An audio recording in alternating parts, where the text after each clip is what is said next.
It's Aspen Ideas to Go from the Aspen Institute. I'm Trisha Johnson. There's something wrong with the way we interact with technology, says filmmaker Jeff Orlowski. In the making of his film, The Social Dilemma, he discovered technology has changed the way we think and interact with one another. Social media platforms are intentionally engineered to be addictive and manipulative. This has global scale implications, says Orlowski. For those of us in society that engage with these big social platforms, we are each being fed a very personalized, individualized feed and perspective of the world. And we literally are losing out on a shared culture, and we're being force-fed infinite subculture. Aspen Ideas to Go brings you compelling conversations hosted by the Aspen Institute. Today's discussion is from the Institute's Society of Fellows.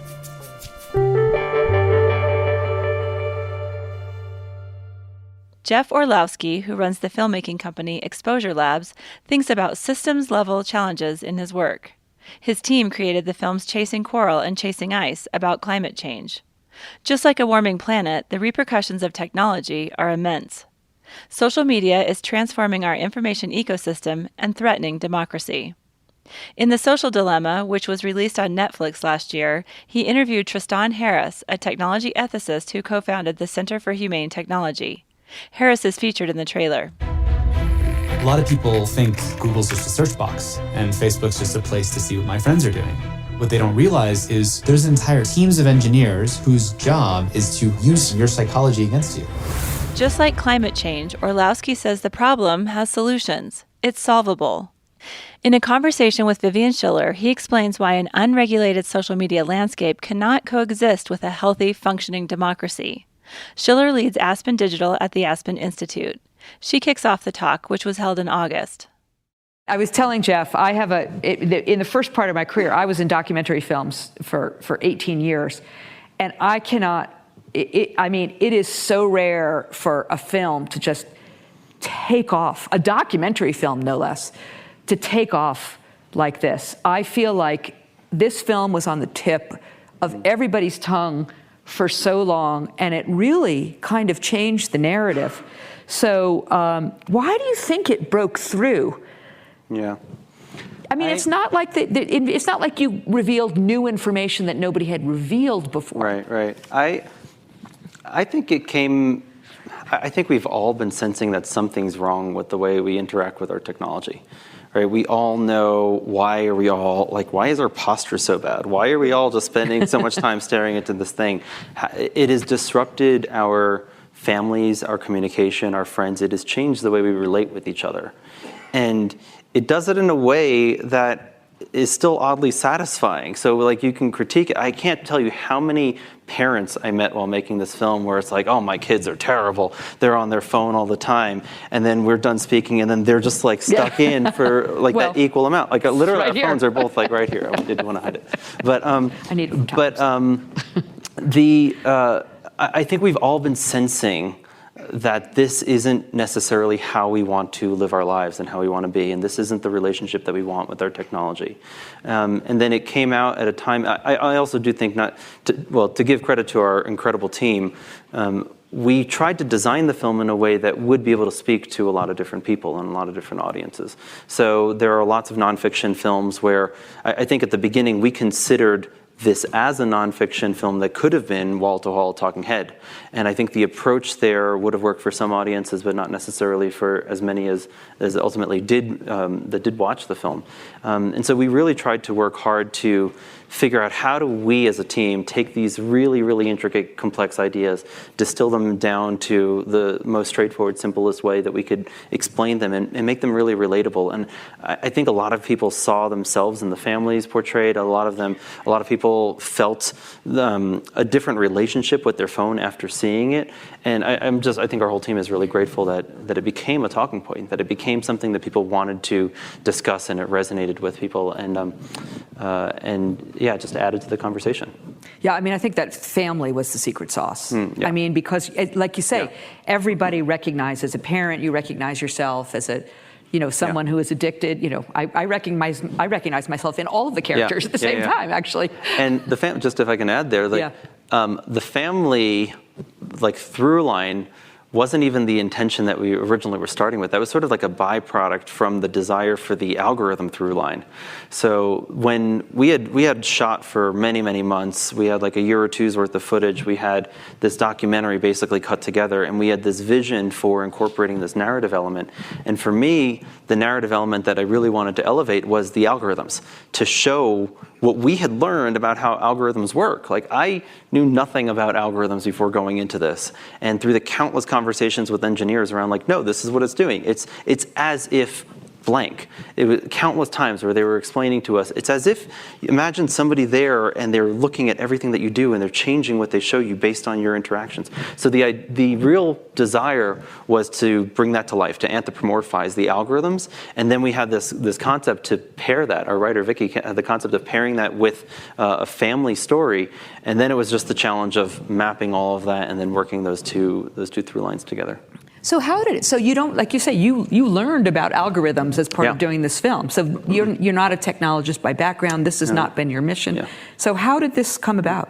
Yeah, so I went to Stanford. I was class of 2006 at Stanford, which I think is not just relevant, but critical, in that this film literally would not have existed if I wasn't there at that point in time with my friends who went to school. There was a period where I wanted to go into tech and was working on startups, like small startups, to like reinvent news back in 2006. But then my friends ended up continuing down the path of technology, and I ended up in documentary film. And it was 2017 where that kind of came back full circle. And it was friends of mine who had gone to Stanford, who were working, specifically was Tristan, one of the main subjects in the film. Yeah. So Tristan went to Google and he started speaking out about the manipulative design techniques that he was aware of, that he had learned, that he saw being built into these platforms. And he and I first, we had known each other from college in passing. We kind of reconnected when I saw him talking about this. And we met up in San Francisco, and he shared this to me as, he saw this as a climate change of culture. And my past films, Chasing Ice and Chasing Coral, those are climate-focused films. We were trying to create visual evidence of climate change. And I'd spent a decade just thinking about systems-level challenges and systems-level problems. And okay, you've got this entire planet, and we change this one little chemical a little bit and look at the outcomes. And Tristan was here saying, this is the same exact thing with our information ecosystem. We've got climate change affecting our biological ecosystem on the planet, but we now have technology shaping our information ecosystem. And if you intentionally or unintentionally change some of the dials and turn, a little bit here, a little bit there, what people are seeing in different ways, it disrupts the whole thing. The whole thing becomes out of balance. And that was sort of the realization that I came to early on in hearing from Tristan. And that's really what set out the entire exploration. It was through Tristan, through some of his peers and colleagues, and then meeting other friends from college, and all of those doors opening to really try to understand what the hell is going on with this technology. What is it doing to us? What is it doing to us at the individual level and at the societal level, and recognizing that there are changes happening all across that spectrum. I remember when the film came out, I was thinking, wow, you've really, this film is coming along. You made this film at the perfect time, just when, like I said, all this information is out there, but, people know there's a problem, but they need to understand it in a way that feels very visceral. Yeah. Of course, you made the film before we knew there was going to be a global pandemic, and before we knew that our democracy would face the mortal peril that it did on January 6th. Yeah. I mean, this is all, so how would you, go ahead. Yeah, there's so many times where people are like, oh wow, this came out at the perfect time. And in the back of my head, it's like, yeah, you need to be able to predict that multiple years in advance so you can start making your movie a couple years before that perfect time. Yeah. I think that's actually always been part of our process for thinking through and selecting projects. It's like, I'm thinking, what's the story 2 years from now? What's the story 3 years from now? Like, how do we make something now that is going to apply value to society at the right time? I think part of that is that we were not looking to cover anything in the news cycle. We were looking for the deeper ultimate truths. And if this theory that we learned from our subjects is correct, then this is a timeless piece. at least for a meaningful chunk of time, until hopefully these systems change and we fix these things. Ultimately, I think that's why we do the work, our team, our company, Exposure Labs, why we do the work that we do, is that both with climate and with tech, these are very solvable problems, and we can love to come back to that as well. But like these are things that we can make changes on. These are not just like, oh well, that's the reality of it. Throw our hands up, we can't do anything about it. It's the fact that we recognize and see there are challenges that we actively can work to solve, and how can we as storytellers help push the zeitgeist towards those solutions. To the part of your question around the pandemic and January 6th. Well, let's take January 6th, because there's a moment in the film that you might recall where Tim Kendall, who helped build the business model at Facebook and was president of Pinterest, we posed the question to him, what are you most worried about? And his response was civil war. And when we were those of us in the room, in the interview room that day on set, we were like, oh, that's heavy, right? Yeah. That was like this huge weight. Too much, yeah. Some people were like, you're a little exaggerating. It's a little too much. We included it in the cut. We had lots of varied feedback on that. Even after we premiered at Sundance, and as we were like releasing the film, there were people on our team, marketing team, publicity, some very people who were like, maybe you don't want to talk about that. That seems a little extreme and a little out there. And I appreciate their perspective and their desire to calibrate for the public messaging. But after January 6th happened, they were like, I get it now. Got it. Okay. It's sometimes challenging. I think Tristan, Tim, the engineers, all the people who are working in this, they can see the global scale implications. Like, I feel like it literally is like they took the red pill and they see the matrix and they see how all the code works, like literally how the code works, and they can see, oh no, we are doing things that are optimized for each individual, and just extrapolate out over 10 years, this is what's gonna, like the end result is civil war. Like it was as plain as day to them, the articulation. These incentives for these companies are so misaligned with what they end up doing to society that these will be the outcomes. And so for us, the inclusion of that line, it just seemed like the natural outcome of the thesis from their perspective.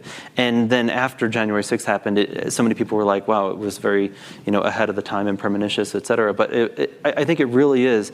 The painful point for me is like, it's not going to end with January 6th. Like the technology is still operating. We in America see a very specific filter bubble around American stories, but this is happening in countless other countries. I mean, we're countlessly seeing tensions happening in other countries because of these same type of turmoils that are happening.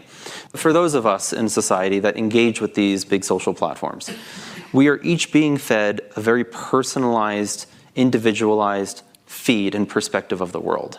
And we literally are losing out on a shared culture, and we're being force-fed infinite subculture. We are each in our own individual feed. It's the incentive. I picture it as these 4 Venn diagrams, these 4 circles. It's the incentive for time. These are the things that are like new in our situation. The incentive for time, the ability to personalize, right, which you didn't have with the desktop computer. Each of us with our phone in our pocket has a very individualized, personalized, fully surveilled experience that is reflected back to us. Then you have the randomness of user-generated content, where anybody can make anything and post anything. And then the last thing is the machine learning algorithms, which are effectively just programmed natural selection. And if you take these 4, like there are a bunch of, like Netflix exists in 3 of the 4 in my mind. Wikipedia is like just the user-generated content, but not the ML algorithms. You have all different aspects of technology exist in different parts of this Venn diagram, but the middle, the center of it all, is where I think the big problems coming out of big social exist. That's the Facebooks, the Twitters, the Instagrams, YouTube, Snapchat, TikTok. Those are where there's an incentive for time. We feed you what works on you. We let everybody and anybody fill it with anything, regardless of truth, and then we're going to iterate and evolve based on it. More incentive for time. This becomes this flywheel. It becomes this repetitious cycle where each and every one of you, let's say you're all on Twitter, we can use the word Twitter. It's a different thing for all of you. Right. Like each of you is literally seeing different information on a daily basis. So I look at it as speciation of thought. We're all on our own little Galapagos islands. We're all evolving divergently. This is designed, programmatic, divergent evolution of ideas at the scale of billions of people. Like, we can't survive. Like, it is, you get this type of big social technology, or you get a functioning, healthy democracy based on truth and like objective conversation. You can't get both. Like, it is literally one or the other. And that's what I'm most concerned about. Maybe we can pick the conversation back up after this. but I'm really, like, fundamentally, this technology, the way it's designed, the way it filters each and every one of us, speciation of thought, that is what I've concluded now, having worked on this for a couple of years. And we're only a decade into this experiment, right? We're only a decade in. What is the next decade? What do the next 2 decades look like if we allow this technology to continue to run unregulated? Well, we haven't seen a whole lot of real incentive for change from the platform. Right. Some of you were in the room, I guess it was a few weeks ago when Campbell Brown was here. I was not here, but I watched the video. And first of all, I want to applaud all of you because your questions were tough and awesome. She didn't answer the questions, but they were great and tough questions about Facebook. But we'll come back to what solutions are for a second. The one thing I just don't want to lose this point. You know, you told me when we were chatting before this, you said you used to be a tech optimist. Yeah. Now you're not so sure. But before I let so it needs to be pointed out that there are certain benefits of the democratization that social media has enabled. The best example I can think of, this is not in contradiction to anything that you're saying. It's a both and. I mean, to me, the most powerful example is, then 17-year-old Daniela Frazier, who, picked up her cell phone and started shooting video with her cell phone of, a cop murdering a black man in Minneapolis, George Floyd. Had she not shot that video, had she not posted that video, arguably that story would not have taken off, and the entire racial reckoning that came out of that outrageous moment in history, a shameful moment in history, would not have been realized. I don't think that would have been possible without social media. I think there's a difference there between the ubiquity of cameras versus the ubiquity of social media. Like, there have been so many things, and this is where, like, we use the word technology very loosely and broadly, and there are lots of different implications of what types of technology are being affected, how and where. The ability to capture that footage and to share that footage is very different than that happening through social media platforms. So there are. But isn't that how they took root? Isn't that how, in many ways, the Black Lives Matter movement really took off? Yes. However, at the same time, there have been countless social movements throughout time. I don't think that social activists are dependent on social media for change. Activists will always find the best available tool to get their message across. I am very happy and proud of many of the activists that I know and are friends with that have been using whatever means that they can to get their message through, whether environmental, BLM, all of these different issues.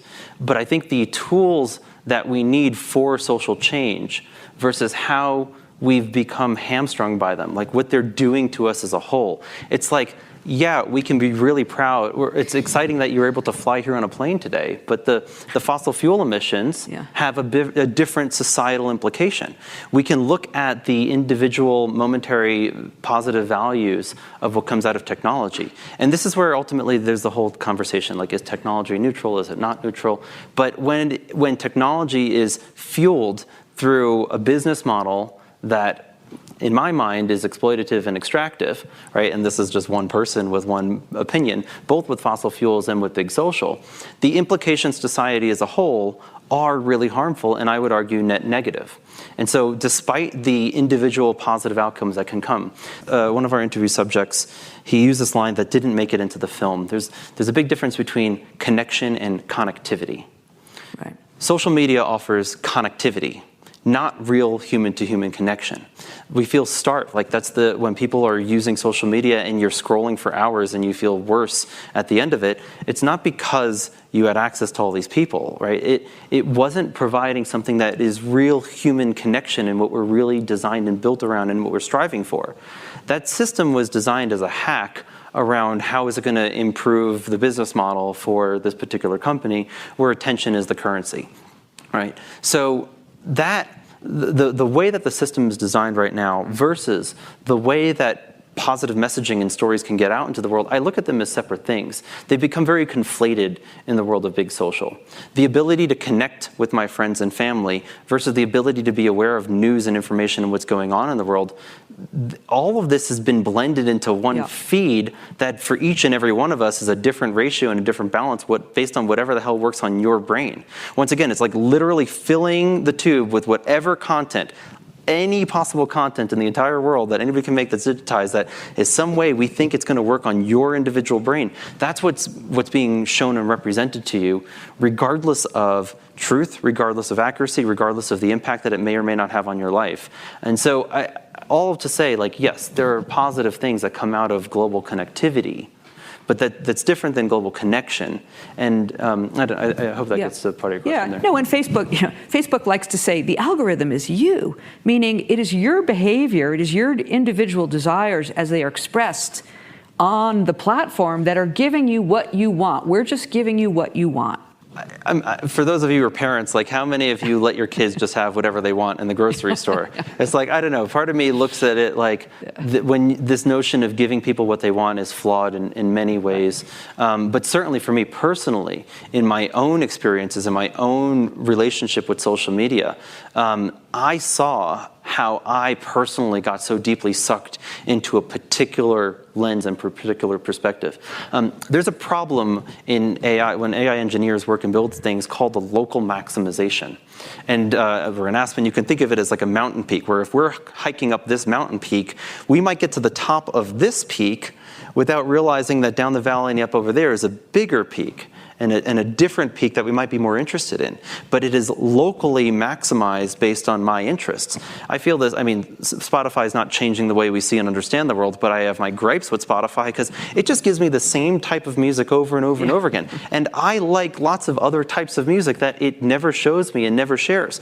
That's just a small example of an algorithm that has gotten itself into its own little funnel and is losing out on the broader perspective opportunities just because of the way that the technology is designed.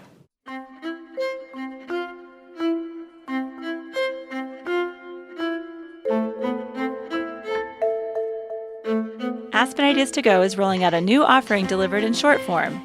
Quick Take hits your feed every Friday and features an insight, story, or fascinating idea worthy of your attention. These bursts of enlightenment are often under 5 minutes and never more than 10. Hear from Special Olympics Chairman Tim Shriver on why educators should focus on emotional health this school year. Couples therapist Esther Perel talks about why romanticism is killing relationships. And tech researcher Yasmin Green explains how technology can help people leave conspiracy movements. Look for Quick Take in the Aspen Ideas To Go stream and start getting an extra dose of ideas each week. Here's the rest of today's show. So let's talk about, if you could wave a magic wand. What does social media look like? Or does it not even exist at all? Okay. I love the question. I'm going to break it into a couple of parts, if I may, sure. Because I feel like phase one is just like taming the beast that exists right now, and we need to regulate big social actively. We need to change the business model incentives. We need to redesign the incentive structure for big social.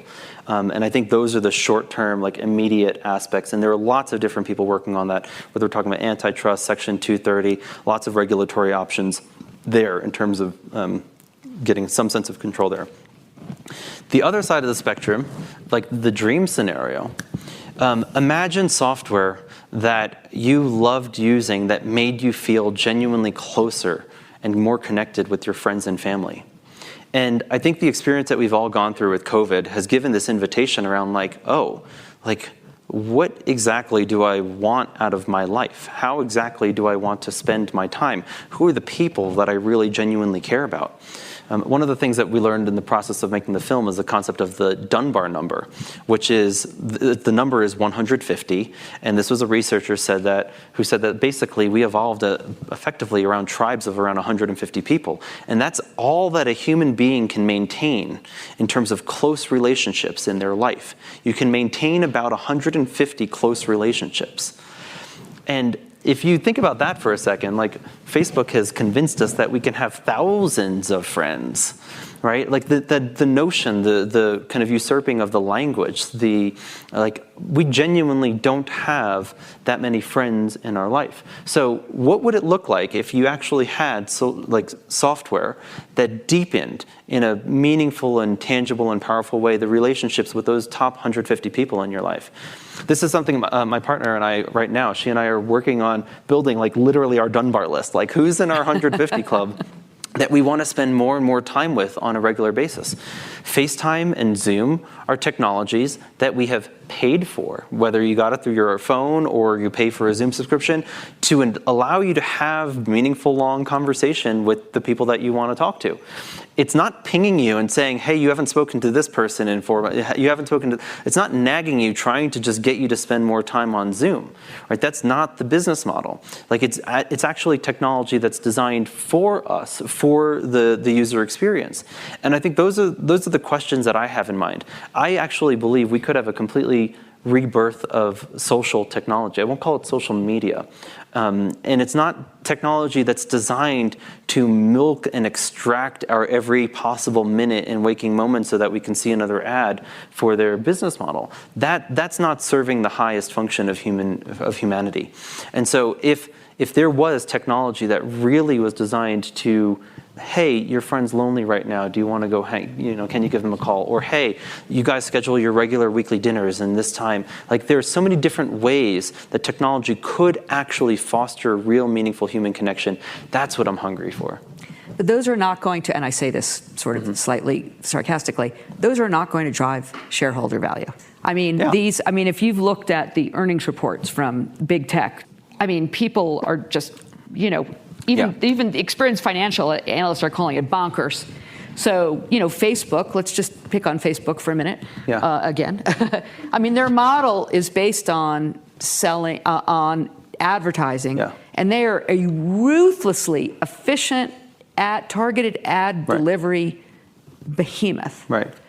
Facebook, these models are designed by capitalism for capitalism, where the public is the raw resource. We are the natural resource being mined out of that business model. And I think that model only has so much life to it. Just as there is a period, we can jump back to a decade ago where we could have the same conversation on fossil fuels, where yes, we shouldn't burn fossil fuels, but look at the implications for shareholder value and look at how profitable it is.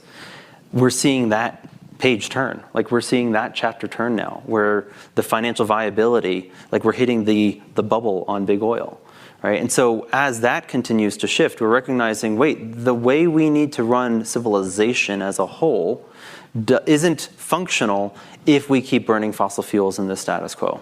I think there will be the time that comes where the same exact thing is applied instead of big social, where the extractive nature of attention and what it's doing, it's a public health crisis at scale, it's a misinformation crisis at scale.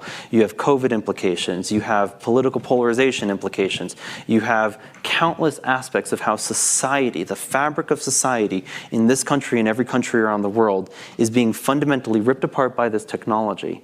And, it drove shareholder value for a good decade there. When I was in college, my investment, my Roth IRA, I put money into big social, I put money into Facebook and Google because I thought they were great companies at the time. That was the story. But it's not just the tech companies. It's all companies. I've since divested, FYI. But it's the entire advertising. This is we can go off on a whole other tangent of how the problem with this is for independent media, but it is, advertising now is basically effectively synonymous with Facebook and YouTube and other platforms. Yeah. Because it is driving value. It is driving value for those advertisers who are trying to connect And it works really well because, you are actually, television ads are hugely wasteful. Targeted ads where I can target my ad to somebody and it's going to provide them a service actually because we have reason to believe that you are interested in what we're trying to sell. That is the model. From my own personal experience and my belief on what society wants, I think we're so sick and tired of ads and being sold to all the time. I mean, even on YouTube, where targeted advertising is supposed to make it more relevant, like the ads are just infuriatingly a boundary to the information that I'm trying to seek out. I hope and envision a world where we move beyond this ad model. And I think the challenge goes back to the formation of the internet, where at the time when the internet was first born, nobody had incentive or desire to pay for the content. So the only model that was really buildable and the one that yielded the greatest results was the ad model. But I look at that as a phase. I look at that as like, that's what got the internet kickstarted, and hopefully we're going to evolve past that.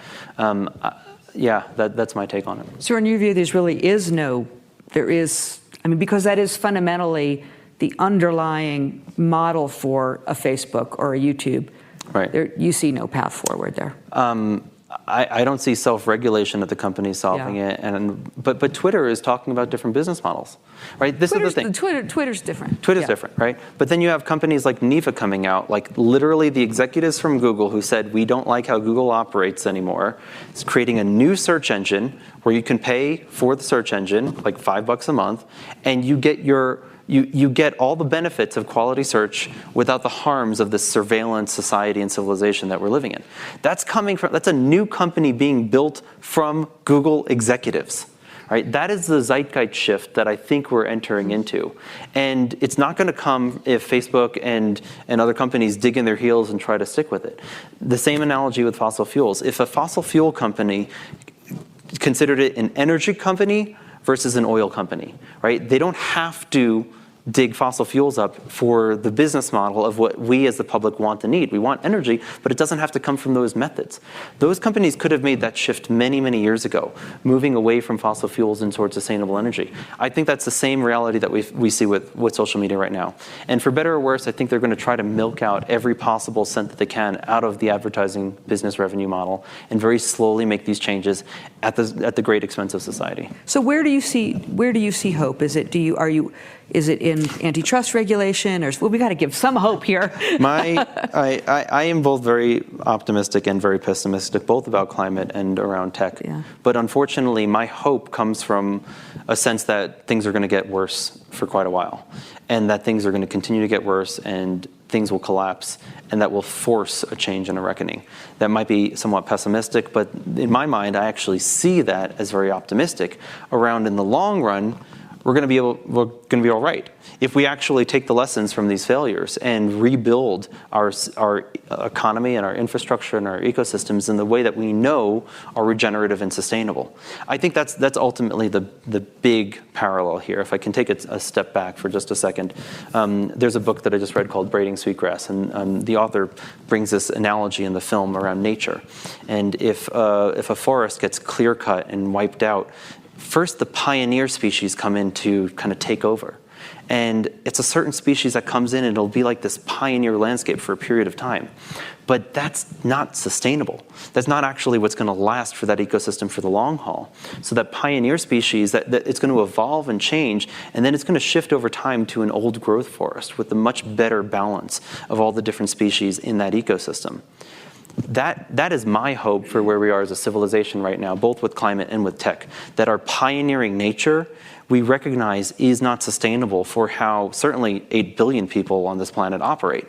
And we need to recalibrate all of these systems in a way that work for the greater good of the whole for long-term survival of the species. That's my hope, and I actually do feel a lot of optimism through that. I feel that through Gen Z, I feel that through the activists that are working on this, and I feel it through the very blatant, obvious reality that our systems are not working for everybody. And change will be forced and will be mandated, and I think the question is just, do we rebuild these systems in a very sustainable and equitable way or not? And can we get there without our country being torn apart any further than it is? Yes. Yes. And I think that's the challenging part of the question. And that one, I'll put a pin in. Yeah. What are your personal tech habits? What do you? No social media, zero. I still kept those accounts because there's that like friend from high school that I literally don't know any other way to reach them. But in the making of The Social Dilemma, deleted all of those platforms from my phone, don't use any of them.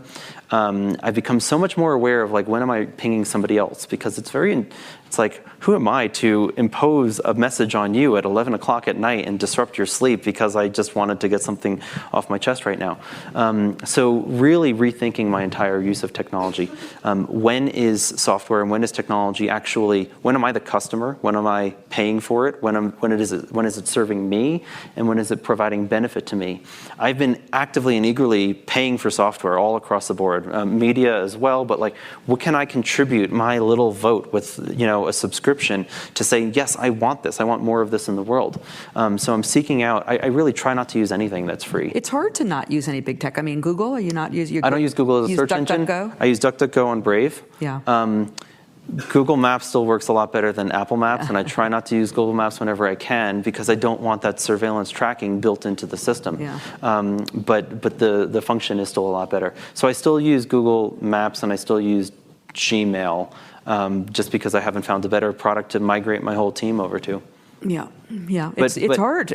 But yeah, for me, it was the process of making The Social Dilemma. I had this like really unique experience of like learning from all the engineers how the algorithms work and learning about all of these different techniques that the algorithms would use. So then at the same time, like I was super heavy addicted to Facebook. Facebook was like the one that figured out my brain. And that's part of it. Like when we use the phrase social media, whether we're talking about Facebook or Twitter or Instagram or Snapchat or any of these things, probably each and every one of you has one that you're most vulnerable to.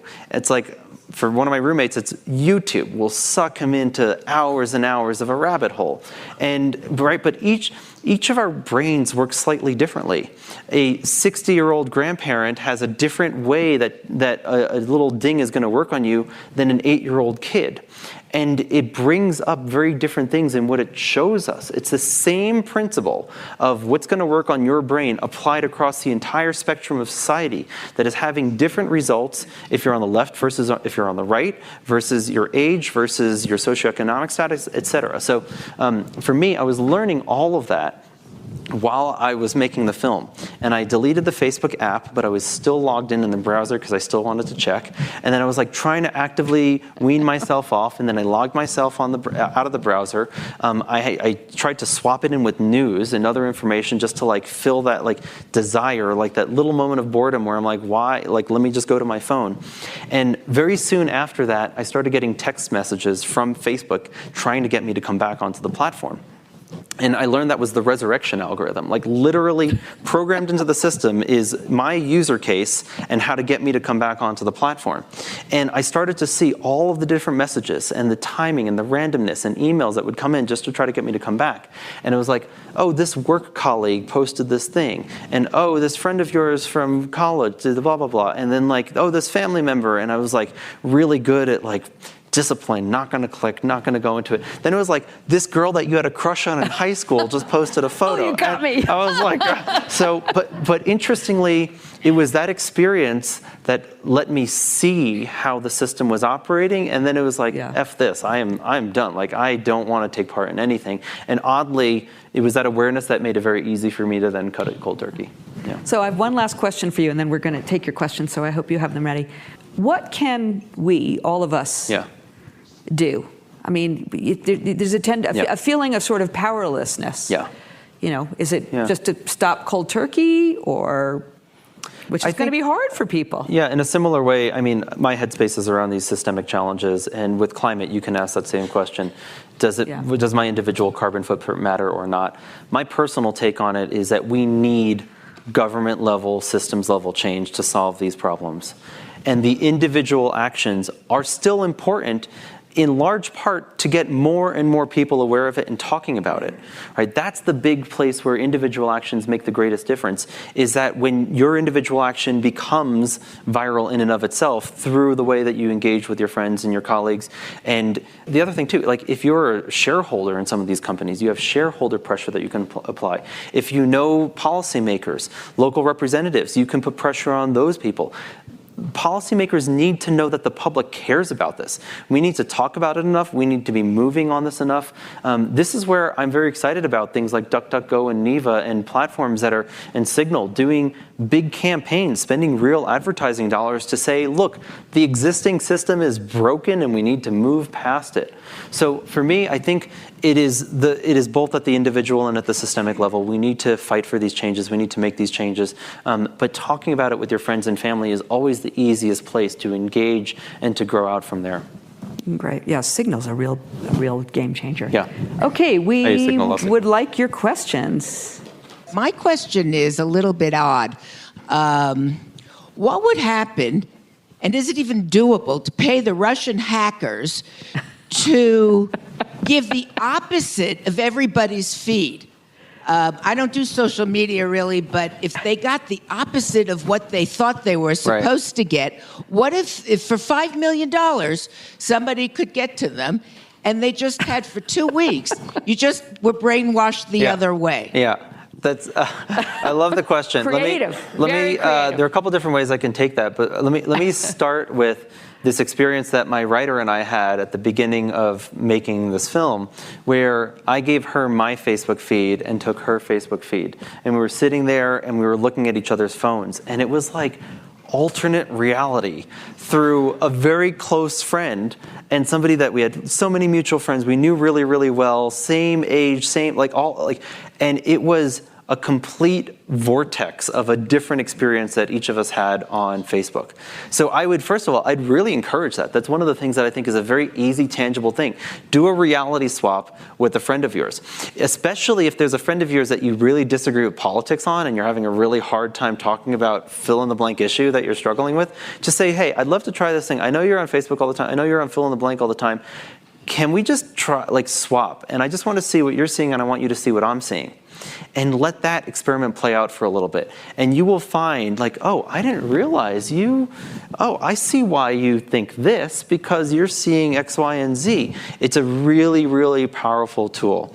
I'm going to put a pin on the, let's hack everybody so that everybody can see that. But I would recommend that for a personal exercise with your friends and family. Great answer. Right here in the hat. You spoke to the current regulatory lag, which will persist because, technology advancements will always outpace regulation, and so there's an opportunity to play catch up. But that would essentially mean that we're moving from, let's say, a dozen powerful companies making decisions to consolidated power, where you then have one political superpower, and there's a question of whether we trust politicians more than tech executives. From your perspective, is that a better scenario? I guess my assumption is that the regulatory efforts wouldn't consolidate power, that they, the antitrust efforts right now, are designed to break up some of the big tech power that exists. Yeah, so what I mean is now these tech companies have relative autonomy in making decisions. Right. But if you then regulate them, you give the government more authority and more power. Can you clarify which aspect of regulation you're talking about? Because then there's content moderation regulation versus regulating the business model. Right? What are you calling for? I'm calling for a ban on surveillance capitalism. That'd be my dream wish list, right? Then maybe surveillance advertising is a step beneath that. That fundamentally, burning fossil fuels is bad for civilization. Building a tech business model based on a surveillance state and advertising model is as bad in my mind. My desire is not a matter of empowering the government to control speech at all. In fact, we have the FCC is a great example of the government saying, here are the boundaries and the guidelines if you want to broadcast on the radio or if you want to broadcast on television. And the government built those FCC boundaries, but they're not there. It's not like every individual person is being regulated around what is being said on those airwaves, right? They built the playground in which news can operate. The challenge here is that the internet didn't follow any of those FCC regulations. The internet became its own wild, wild west, and now every individual person is effectively a broadcaster without any of the same FCC-style regulations or boundaries. One idea that I've heard is literally just applying the FCC guidelines to the internet. And if you are publishing on the internet as a publisher and you have a following of a certain size, you have to adhere to certain standards, both around truth and journalism, et cetera. But like if that, let's just say 500 people was the boundary, the average person can say whatever they want to their friends and family. All of that is fine under free speech, right? And well, First Amendment gets into another whole category we can come to if you want. But the average person, if they're reaching out to 500 people in their close family circle, that's a small scale compared to somebody with an audience reach of millions or millions, hundreds of millions of people, where there are no guidelines around what can or cannot be said through those platforms. So I think just government can bring what are the safety rails that we think meaningful, accurate representation of truth can exist within, and how do we design something along those lines? Simple question with a lot of ramifications. What is the future of dating apps? We've been pitched the dating dilemma as well, which is kind of an interesting. I would love to watch look that at how. So the interesting part of your question for me is how dating apps have changed how an entire generation relates with itself now. There's this sort of trained mindset of infinite opportunity, like literally. A massive database exists, and it's like, yes, no, yes, no, yes, yes, yes, no, yes, no. Like, that is what we're training mostly our youth, right? But an entire generation of humans around how we engage and interact with the world. This is where, that's just yet another layer on top of how big social has been affecting us around how do we make conversation with people? How do we make eye contact with people? How do we, actually practice the human experience in human social environments? And a pessimistic view might be that, in 10 years, we're all just going to be living in VR simulated experiences and living completely through that multiverse, virtual, now. Yeah, and so it doesn't even matter. The ability to have face-to-face conversation is moot when you exist in a completely online virtual world. So I don't know. I have very mixed feelings about it. I'm not planning on making a film about dating, but I think there's a lot of interesting conversation there. Yeah. With that, I think, thank you all so much. Thank you for the really great questions. I'm so grateful for the time. Thank you, Jeff. And thank you for the awesome questions. Jeff Orlowski is the founder and director of Exposure Labs, which created the Netflix film The Social Dilemma. Vivian Schiller is the executive director of Aspen Digital at the Aspen Institute. Their conversation was held in August for Society of Fellows members. The Society of Fellows is a national community of leaders who sustain and support the Aspen Institute. Watch a video of the original conversation, hear more like it, and learn about SOF at aspeninstitute.org/SOF. Make sure to subscribe to Aspen Ideas to Go wherever you're listening now. Follow Aspen Ideas year-round on social media at Aspen Ideas. Today's show was programmed by the Society of Fellows. It was produced by Marcy Krivonen and me. Our music is by Wonderly. I'm Trisha Johnson. Thanks for joining me.